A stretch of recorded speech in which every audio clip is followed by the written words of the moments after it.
the forgotten African language that built the world. What if I told you the very words we speak today trace back to Africa, before Greek, before Latin, before even Hebrew? The roots of human language were born in Africa, but that story was erased.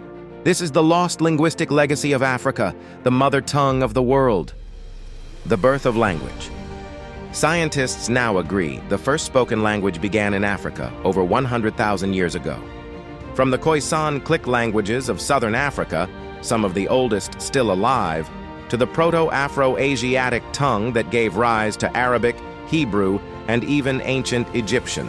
Everywhere you look, Africa was the starting point. The words we use for mother, sun, life, and water all trace linguistic DNA back to the continent. The ancient scripts. Africa didn't just speak, it wrote.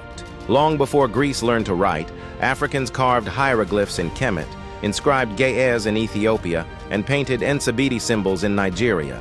Even the Phoenicians, often credited with inventing the alphabet, were influenced by African scripts and trade contact with Kemet and Kush.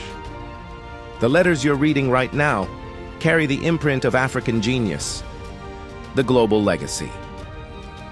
From Swahili, born of African and Arabic exchange, to the ancient Berber tongues that reached the Mediterranean, Africa's voice shaped the sound of civilization. Even modern words like karma, amen, and paradise have ancient African linguistic cousins. Africa didn't just build pyramids, it built language itself.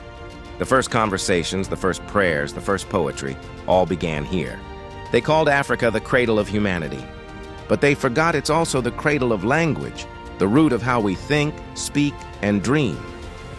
If this story moved you, hit subscribe, because we're rebuilding the history they tried to erase, one truth at a time. Africa spoke first.